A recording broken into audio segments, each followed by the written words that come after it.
Ça, ce n'est pas devenir prêcheur. Nous voyons des chrétiens, tu vas Mhm. dans leur lieu de service, ils sont embauchés par quelqu'un qui n'est pas forcément un chrétien, mais ils Effectivement. alignent des Bibles partout, ils disent des versets bibliques partout, ils déposent des photos de Jésus partout, ils mettent une grosse croix au doigt, aux pieds et au cou et tout ça. Ça, c'est pas bien. C'est pas Ok. de ça qu'il est que... Bonjour et bienvenue sur Mon Travail, Mon Champ de Mission, la chaîne qui vous aide à découvrir que votre lieu de travail n'est pas seulement un espace professionnel, mais un véritable champ de mission, un endroit où Dieu vous appelle et veut vous utiliser. Aujourd'hui, nous lançons notre tout premier panel et nous allons aborder un thème absolument fondamental, le travail comme un appel divin. Beaucoup de chrétiens pensent que seuls les pasteurs, les prophètes ou les missionnaires sont appelés. Mais la Bible nous montre que Dieu appelle aussi dans les bureaux, les entreprises, les ateliers, les champs, les écoles, les hôpitaux, en fait partout où nous travaillons. Pour en parler, j'ai le plaisir d'accueillir un invité spécial. Il s'appelle Arnaud Asogba. Il est pasteur, passionné et très engagé dans le développement holistique de l'Église, notamment la transformation des vies et des communautés. Pour le moment, auteur de 2 ouvrages, il est président national de CBMC Bénin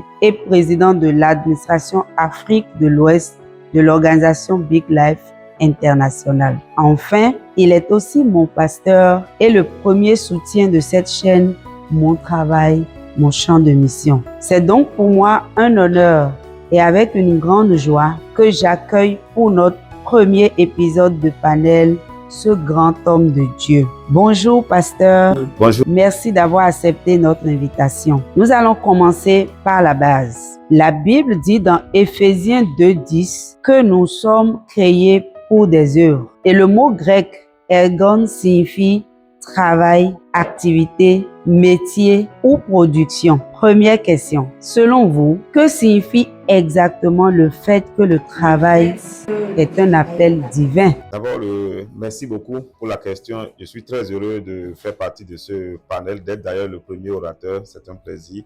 Je salue vraiment ta communauté qui est très engagée envers cette émission-là. Le thème est vraiment pertinent. Le travail, vraiment, c'est un appel divin. Pourquoi? Parce que ça fait partie du plan originel de Dieu. C'est important de comprendre que le travail fait partie du plan originel de Dieu dès le commencement. Et quand Dieu a créé le monde, le travail d'abord, c'est comme le premier ministère en fait. Ce n'est pas l'église, ce n'est pas le temple qui sont le premier ministère ou bien le premier lieu d'adoration. C'est d'abord le travail que Dieu a donné à l'homme. Donc Dieu lui-même, il travaille. Il travaille et il nous a créés pour collaborer avec lui.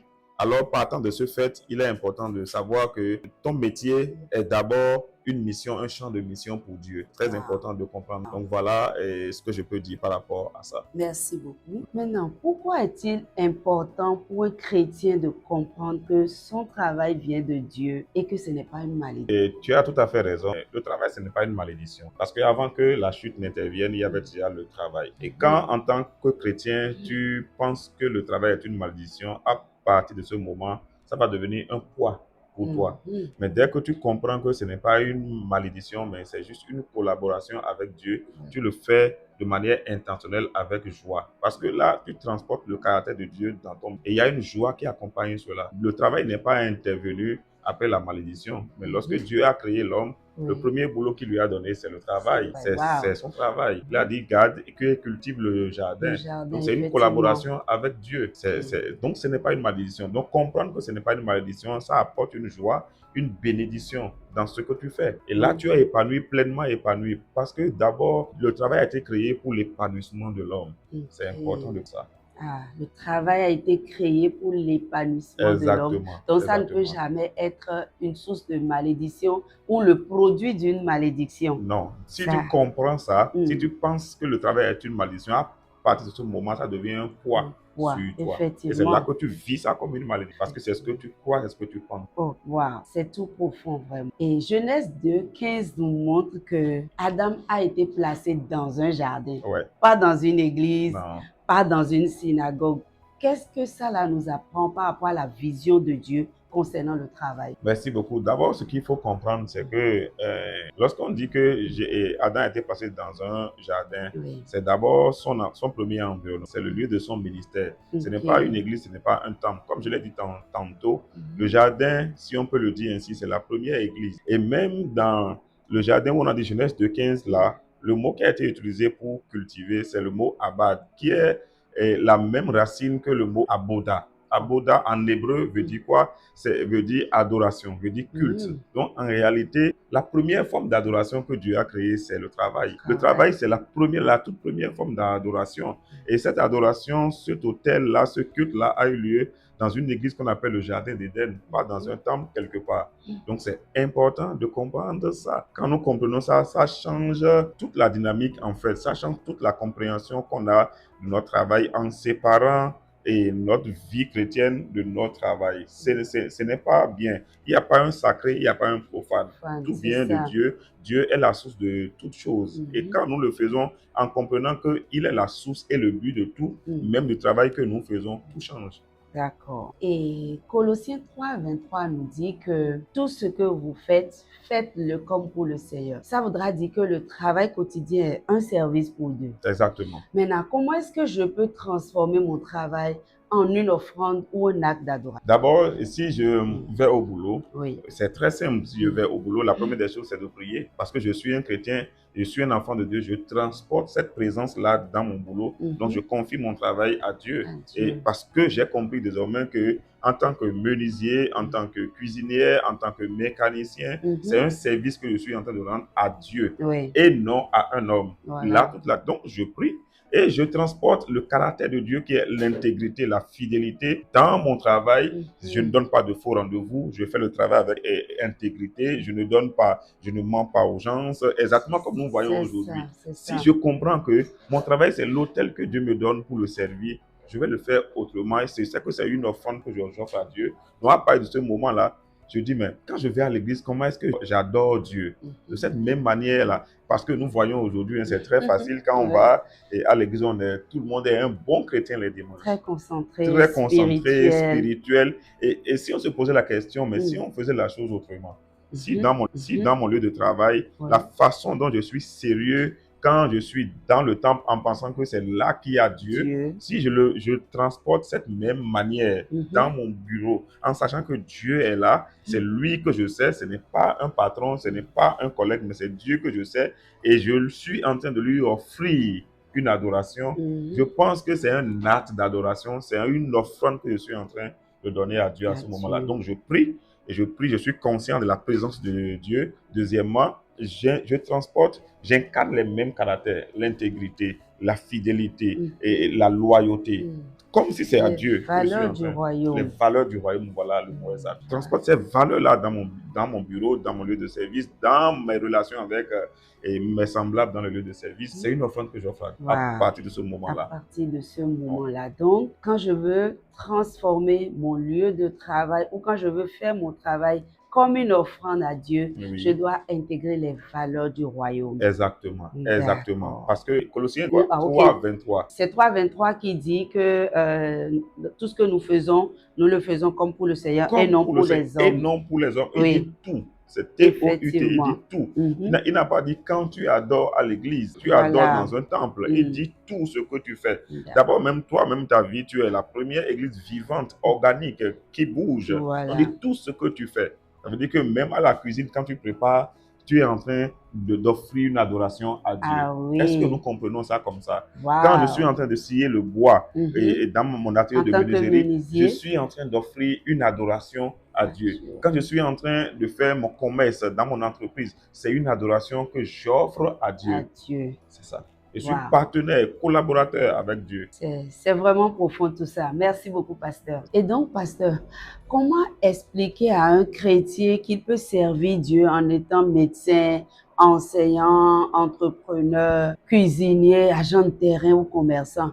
Comment lui montrer qu'avec ce travail-là, il peut servir Dieu?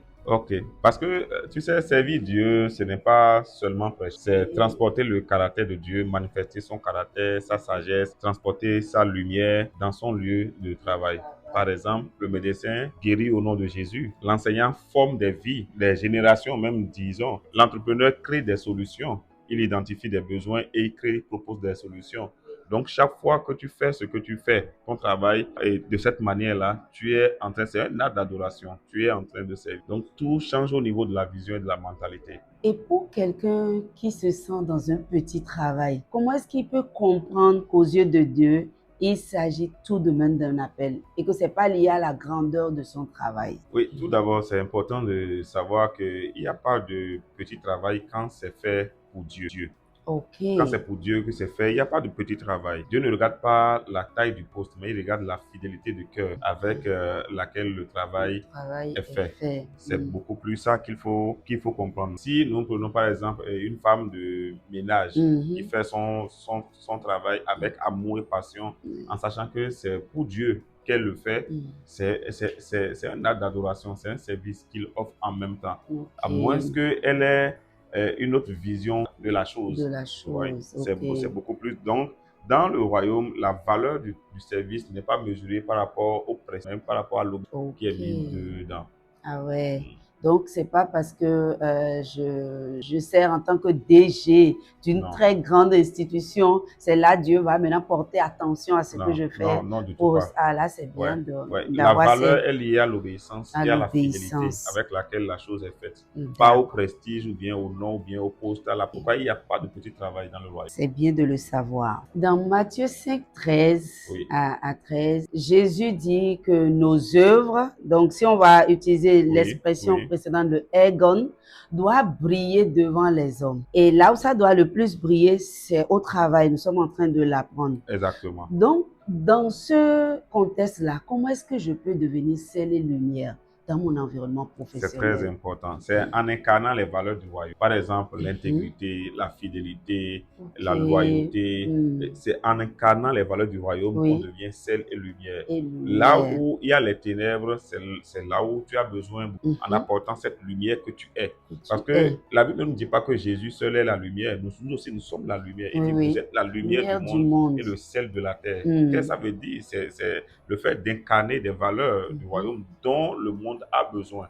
Aujourd'hui, nous sommes tous d'accord qu'aucun patron ne va créer son entreprise et s'attendre à des gens déloyaux. C'est ça, Donc la loyauté, c'est une effectivement. valeur recherchée. Et où Hmm. est-ce qu'on peut trouver cette loyauté-là si ce n'est pas parmi les Ah, chrétiens et dans l'Église? Mhm. Donc quand tu es chrétien, tu es dans ces milieux-là, tu dois savoir que tu es en mission. Dieu t'a déployé sur un terrain de mission Ok. pour que tu puisses donner de la saveur, tu puisses apporter la lumière que tu es pour briller de tout ton éclat dans cela. D'accord. Donc, notre attitude en tant Voilà, que chrétien, qui se voilà. traduit beaucoup plus par la manifestation des valeurs du royaume, Exactement, fait de nous exactement, alors la lumière et le exactement, sel de nos exactement, milieux professionnels. exactement. Un esprit de service. D'accord. Voilà. Maintenant, est-ce que il est possible Oui. d'exercer une influence telle qu'on le dit là, de Mhm. devenir sel et lumière sans toutefois devenir un prêcheur? Genre, Oui. on n'abandonne pas maintenant le service et on devient, voilà, on passe tout le temps à être en train de prêcher. Est-ce que quand on nous dit d'être sel et lumière et Oui. manifester les valeurs du royaume là, ça veut dire qu'on dépose donc le travail et maintenant on commence par prêcher, soyez intègre, soyez honnête. Est-ce que c'est de ça qu'il s'agit? En fait, c'est l'erreur que nous commettons en tant que chrétiens. On n'a pas Voilà, besoin d'imposer Jésus. Lisez toute la Bible, Jésus n'a dit nulle part d'aller prêcher Jésus, d'aller c'est prêcher ça. son nom. Mhm. Non, il a dit prêcher la bonne nouvelle. La bonne nouvelle, c'est quoi? C'est Voilà. l'intégrité, c'est l'amour, l'esprit de service. Tu vois Wow. ton patron pas comme si c'est lui que tu es en train de servir, Mhm. mais que tu es en train de servir Dieu Mm. juste parce que Dieu t'a placé sous lui pour que Mhm. tu puisses le laisser transparaître. Donc, Voilà. être un chrétien C'est les dans un milieu lumières. professionnel, ce n'est Mm. pas imposer, c'est laisser Jésus transparaître au travers de notre vie, de notre esprit de service, de notre Mm. loyauté, notre intégrité, ainsi de suite. C'est ça, ce n'est pas devenir prêcheur. Nous voyons des chrétiens, tu vas Mhm. là dans leur lieu de service, ils sont embauchés par quelqu'un qui n'est pas forcément un chrétien, mais ils Effectivement. alignent des Bibles partout, ils y collent des versets bibliques partout, ils déposent des photos de Jésus partout, il met une grosse croix au doigt, au pied et au cou et tout Mm. ça. Ça, c'est pas bien. Ok. C'est pas de ça qu'il est question. Mhm. Non, c'est d'incarner, de laisser Jésus transparaître. nous sommes en fait nous-mêmes la lettre écrite. C'est ce que la Bible dit. La Voilà. lettre écrite de Christ. Donc, Nous sommes quelqu'un la qui nous lettre. voit simplement doit se dire que celui-ci, il est différent. Il y a quelque Voilà. chose de différent que lui-même, il n'arrive pas à expliquer. Et ça fait qu'il n'arrive même pas à se détacher de toi parce qu'il sent qu'il y a quelque chose que tu dégages. C'est ça. Donc, être sel et lumière, il ne s'agit pas de s'entourer d'artifices. C'est Non. pas une question de j'apparais comme sel et lumière. Non, mais je manifeste C'est ça. ce caractère d'être le sel et la lumière dans mon Exactement. environnement Laissez transparaître professionnel. Jésus simplement. Laisser Les gens transparaître liront. Jésus. Ok. Les gens liront. Quand Donc, ils nous voient. avons à laisser transparaître Jésus pour que les gens lisent Jésus C'est ça. au travers de Mais nous. comment Vous avez le faire? dit une Oui. phrase qui m'a vraiment qui a attiré mon attention. La bonne nouvelle de l'évangile, c'est Oui. de manifester les valeurs du royaume. Oui. C'est l'intégrité, la justice, l'amour. Exactement. Là où il n'y a pas tout ça, nous, on présente ces Exactement. valeurs du royaume. Et c'est Exactement. comme ça que on fait pénétrer la bonne nouvelle du royaume Justement. dans Jésus, nos c'est environnements. amour. Jésus n'a pas de l'amour, il est amour. Il est Maintenant, tu amour. prêches Jésus, mais ton caractère, ton comportement ne laisse pas transparaître cet amour-là. Mais quelqu'un qui sait son prochain, qui sait son patron, il est en train de manifester, de prêcher Jésus en fait. Jésus, sans dire Jésus. Wow. Et c'est ça la différence. Wow. Prêcher Jésus sans dire Jésus. Que Dieu nous aide vraiment afin que nous puissions comprendre notre mission et c'est ça, le défi. Comment le faire. C'est ça le défi de la vie chrétienne. Et je crois que c'est pour ça, quelque part, que Dieu même a suscité cette chaîne pour aider les frères et sœurs à comprendre. Nous avons compris que nous devons prêcher Jésus. Mais comment? Donc nous sommes là pour aider à comprendre le comment. Exactement. Nous rendons grâce à Dieu. Je bénis Dieu aussi pour cette chaîne-là. Merci. Elle est la bienvenue parce que c'est un besoin dans la francophonie. C'est vraiment un besoin. Amen. Nous rendons grâce à Dieu. Ok. À présent, pasteur, nous allons aborder la rubrique qui concerne comment trouver vraiment son couloir d'appel professionnel. Okay. Parce que de nombreux chrétiens sont perdus. Ils ne savent pas s'ils sont vraiment à la bonne place ou s'ils exercent vraiment ce que Dieu a prévu pour eux. Donc, pasteur, quels peuvent être les signes qui nous montrent que nous sommes dans notre couloir d'appel professionnel? D'accord, merci. Je vais donner quelques signes. D'abord, le premier signe, c'est quand tu éprouves de la joie, même dans l'effort. C'est-à-dire, tu fais l'effort, mais il y a une joie qui accompagne. Deuxième chose, dans quel domaine tu excelles naturellement, sans effort. Tu excelles, tu sens que c'est la chose que tu fais le plus naturellement possible. Ça, c'est un deuxième signe. Et troisième signe, même quand tu le fais, tu sens une paix intérieure. Il y a une paix intérieure, même dans les conflits. Parce que, vous savez, même dans les épreuves, ce qui peut te permettre de tenir, c'est quand tu es dans ce couloir-là, dans ton couloir d'appel, et qu'il y a cette paix-là. Tu as des défis, mais tu sens que c'est quand même pour ça. C'est là que tu dois être. Il y a une paix qui t'accompagne. Et aussi, des portes s'ouvrent naturellement pour toi. Des portes s'ouvrent naturellement pour toi. Dans le même temps, tu n'as pas besoin de forcer pour exister. Donc, ce sont des signes clairs qui peuvent aider à discerner facilement son couloir d'appel. Maintenant, comment est-ce que quelqu'un peut aussi discerner que Dieu l'appelle à changer de milieu d'emploi ou de domaine? Peut-être qu'il ne s'est pas retrouvé à la bonne place. Et comment ou quels sont les signes ou de quelle manière, voilà, on pourrait discerner que Dieu m'appelle à quitter plutôt ce domaine pour aller dans un... C'est très simple. D'abord, c'est quand la saison de grâce se ferme.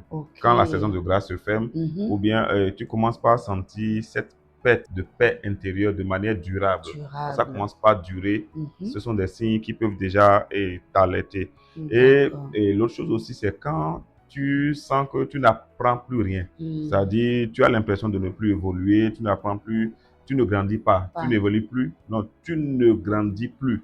Voilà. Quand tu sens ça, il faut savoir qu'il y a un signal fort qui est derrière. Et c'est fort probable que c'est un appel à changer. C'est important. Donc aussi, quand c'est comme ça, tu sens qu'il y a une nouvelle porte qui commence par s'ouvrir quelque part d'autre. Tu sens comme quelque chose d'autre t'appelle. Tu sens un appel vers autre chose et cette porte-là s'ouvre naturellement.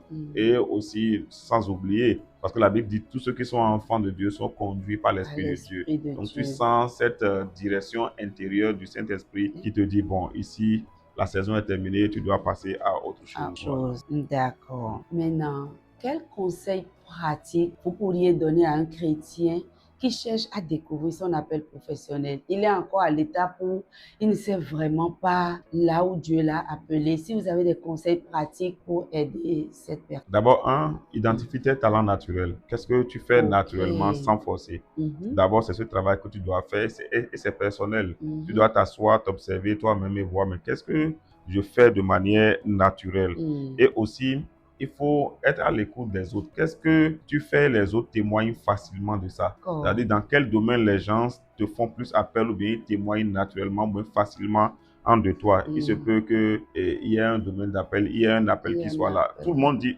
toi, tu es bon pour. pour tel. Mais tu Ok. vois que c'est des gens souvent qui ne se connaissent pas, Mhm, mais qui te connaissent toi, mais qui ne oui. se connaissent pas forcément, mais qui disent la même chose. Tu dis, D'accord. toi, ici, là, toi, tu es bon pour telle chose. Pour telle Ou bien, chose. pourquoi on te sollicite souvent? Il se peut qu'il y a un appel là. Maintenant, quand tu as tout ça là, l'autre chose qui est bon, c'est que tu peux aussi demander à Dieu dans quel domaine veux-tu m'utiliser. Après D'accord. ça, l'autre chose qui est importante, c'est-à-dire qu'il faut te former. C'est D'accord. aussi le défaut de nous, les enfants de Dieu, de nous, les chrétiens surtout. On Ah n'aime pas ouais. se former, on n'aime pas apprendre, on n'aime pas poser des questions, on n'aime pas aller vers celui qui connaît pour Mhm. apprendre, on n'aime pas investir dans notre formation, dans notre et dans la culture du don, du talent que Dieu nous a donné. Donc, forme-toi, c'est important. Après Oh. ça, commence petit. Tu peux avoir le rêve de faire de grandes choses, mais Oui. commence petit. Petit. Dieu est dans les faibles commencements. Il est Wow. dans les... Je te dis ceci, tu vois, quand la seule chose que Dieu a créé grand, c'est Adam. Ouais. Mais Effectivement. Adam a échoué. Mais Effectivement. pour que son fils lui-même puisse venir, qu'est-ce qu'il a fait? Mhm. Il a fallu qu'il Ouais. suive le processus. Dieu l'a mis Voilà. dans le ventre d'une femme. Il Oui. est né comme tous les enfants. Mhm. Il est né petit et il a grandi jusqu'à 30 ans avant de Mhm. commencer son ministère. Mhm. Donc, il y a une leçon, une grande leçon dedans Mhm. pour nous. Mhm. Commence petit et sois fidèle dans ce que tu fais. D'accord. Merci vraiment pour toutes ces ressources. Merci. Maintenant, nous allons aborder quelques défis. Là où il y a, parce que parfois, certains environnements professionnels sont un peu difficiles. Il y a de la pression, il y a un environnement hostile et on se retrouve là. Mhm. Donc, parfois, le lieu de travail n'est vraiment pas toujours facile entre concurrence, entre les attaques de part et d'autre. Donc, et en tant que chrétiens, nous sommes appelés à vivre dans cet environnement et manifester toutes les valeurs du royaume. Comment il faut faire lorsque je me retrouve dans un environnement aussi difficile ou hostile? D'abord, en te Voilà. souvenant que tu travailles pour Dieu et non pour les hommes. Ça, c'est la première des D'accord. choses. En te souvenant toujours, constamment, Mhm. à chaque instant, tu dois avoir ça à l'esprit. Je Je travaille travaille pour pour Dieu Dieu et non pour les hommes. et non pour La les deuxième chose, hommes. tu dois garder ton intégrité, même si tout le monde triche. Mhm. Il y a un prix à payer pour ça. C'est d'ailleurs même pour ça que tu es là. Oui, Tu ne peux pas transformer un milieu sans payer un prix. c'est Donc, tu ça. gardes ton intégrité. C'est important. Ton intégrité et ton Et témoignage. ton Quel que témoignage. soit ce qu'il y a, quel que soit le D'accord. prix. Si ça doit te coûter, même ton poste, Dieu l'aurait voulu. Parce que à chaque fois, tu pries pour ça. Tu Effectivement. pries pour ça. Donc, si Dieu doit te délivrer, il te délivrera. Mhm. Si il ne va pas te délivrer, c'est qu'il sait que ton temps est terminé et il doit te faire passer à autre À chose. autre chose.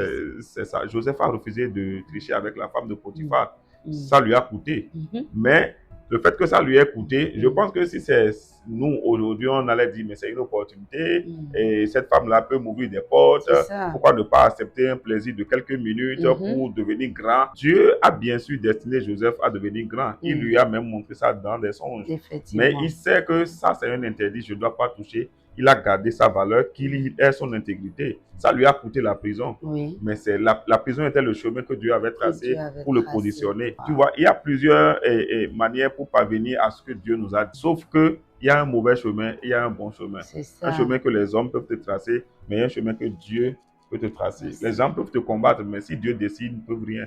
Voilà pourquoi gardons l'intégrité, la fidélité, en se souvenant qu'on travaille pour Dieu et non pour les hommes. Et non pour les Donc, on a des comptes à rendre à lui. Voilà. Ok. Et quand surviennent alors les conflits, les injustices et tout ce qu'on peut voir aujourd'hui dans les environnements hostiles, comment est-ce qu'en tant que chrétien, on peut gérer ces moments? 1. Ne réponds pas à la colère par la colère. Wow. Ça, c'est très important. Très belle clé. Il ne faut pas répondre à la colère par la colère. Pas la colère. Deuxième chose, la Bible dit autant que cela dépend de vous, soyez en paix avec tous. Donc, la deuxième chose, c'est de rechercher la paix. Chercher à régler la situation, le conflit dans la paix et non à vouloir réagir du coup. Mm. Tu vois, c'est important. Deuxième chose, il faut Mm. communiquer avec respect. Parce que c'est pas parce que l'autre a choisi le chemin de te manquer du respect Oui. que toi-même tu vas lui manquer du respect. Nous avons souvent l'habitude de dire, moi, on ne me dit pas ça. Mm. Mais ce sont ces émotions que nous devons apprendre à mettre par le Saint-Esprit. Voilà pourquoi il y a les fruits du Du Saint-Esprit. Saint-Esprit. Ce sont ces émotions que nous devons apprendre à maîtriser. Mm. Et on peut mettre nos limites, les limites saines. Dire, je te respecte et tout ça. Mais il y a des limites qu'on ne peut pas, il y a des limites qu'on ne peut pas franchir. Mais ça dépend de la manière De dont la tu le dis. manière Tu dont. peux le dire avec respect, mais en étant très ferme. En étant très, très ferme. C'est très, très important. Donc, après cela, il faut tout remettre à Dieu. Parce que c'est lui qui doit prendre le devant des situations et les régler. Toi, tu vas faire ce que tu peux, mais le Saint-Esprit, derrière, va faire une œuvre dans le cœur de la personne. Et là, tu vas voir que la situation sera mise sous contrôle. Parce que ce n'est pas toi qui contrôle la situation, c'est lui qui contrôle la situation. Aussi, prie aussi. La Bible dit, il faut prier pour ceux qui s'opposent à toi. Prie aussi pour la personne. C'est un ministère. Et dans tout ministère, il y a toujours des défis à relever. Il y a des combats. Il y a des flèches enflammées. Quand on dit flèches enflammées, automatiquement, on voit un diable derrière avec des flèches qui nous lancent. On voit un sorcier qui nous lance des bâtons dans les roues. Non, mais c'est aussi dans notre environnement quotidien, tout ce qu'on est prêt à faire pour supporter l'autre et pour apporter les valeurs, imposer les valeurs du royaume là. Wow, quelle profondeur, pasteur. Merci infiniment. C'est moi qui vous remercie. Pour toutes ces richesses que vous venez de partager avec nous. Pour terminer donc, quel est ce message le plus important que vous souhaitez laisser à quelqu'un qui doute encore que son travail était un appel divin? Ok. D'abord, je voudrais te remercier pour cet honneur que tu m'as donné de partager ce temps avec ta communauté. J'ai pris le temps de prier pour cette émission-là et noter quelques paroles que je voudrais, si tu me permets, de le lire. La première chose à savoir, c'est que le travail n'est pas un lieu de survie, mais un lieu d'envoi. C'est-à-dire qu'il faut savoir que ce n'est pas un lieu où tu travailles pour survivre, mais un lieu où Dieu t'envoie en tant que missionnaire. Et aussi, tu n'es pas seulement employé, mais tu es aussi un envoyé dans ton milieu de travail. Donc, quand tu comprends ça comme ça change toute la dynamique. C'est très, très important. Et ton bureau est ton hôtel. C'est ton hôtel d'adoration. Là où tu offres un culte raisonnable à Dieu. C'est un peu comme si tu dis, Seigneur, je viens ici pour te servir. Voici l'hôtel. Donc, tout ce que tu fais, tu sais que tu es en train d'offrir des sacrifices sur l'autel. Et donc, tu ne vas pas amener la tricherie sur l'autel. Tu ne vas pas amener la corruption sur l'autel. Tu ne vas pas amener des paroles déplacées, non contrôlées sur l'autel parce que tu es conscient que ton bureau est ton hôtel divin. Alors, ton entreprise est un champ de mission et ta compétence est un instrument divin. Merci aussi pour tout. Toi et ta communauté, que Dieu vous bénisse. Merci. Vraiment, nous sommes plus que comblés. Nous sommes plus que comblés et c'est nous, en retour, qui vous disons merci d'avoir accepté vraiment de partager ces richesses avec nous au cours de ce premier panel. À vous qui nous regardez, souvenez-vous, votre bureau, votre atelier, votre entreprise ne sont pas seulement des lieux de survie, mais c'est des champs de mission. Dieu vous y a placé avec un appel et une mission. Et nous arrivons donc à la fin de notre panel. Nous vous remercions de l'avoir regardé. N'oubliez pas de liker, de partager et de vous abonner si vous ne l'étiez pas toujours. À très bientôt pour une nouvelle vidéo sur mon travail, mon champ de mission. Que Dieu vous bénisse. Shalom.